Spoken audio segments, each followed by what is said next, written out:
मोहतरम वालिदैन अस्सलाम वालेकुम। आज आपके बच्चे ने स्कूल में हरूफ तहज्जी बे सुनना, बोलना, पढ़ना और लिखना सीखा है।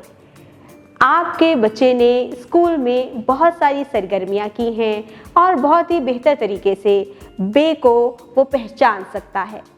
आपके पास स्कूल की डायरी मौजूद है जिसमें टीचर ने बाकायदा तौर पर बे की सरगर्मी और घर का काम लिखा हुआ है।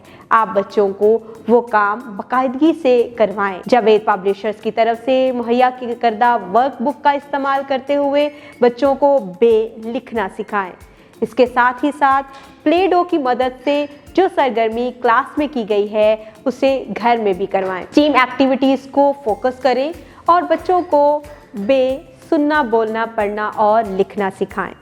इसके साथ ही साथ बच्चों को एक सरगर्मी ज़रूर करवाएं कि घर में बहुत सी चीज़ें मौजूद हैं, उनमें से कौन सी ऐसी चीज़ें हैं जिनके नाम बे से शुरू होते हैं, ताकि बच्चे बेहतर तरीके से चीज़ों के नामों को सीख सकें और फिर उन तमाम चीज़ों को गिने और आपको बताएं कि घर में कितनी ऐसी चीज़ें हैं जो कि बे से शुरू होती हैं।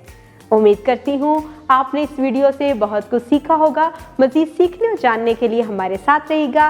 मिलते हैं अगली वीडियो में, तब तक अपना बहुत सारा ख्याल रखें। खुदा हाफिज़।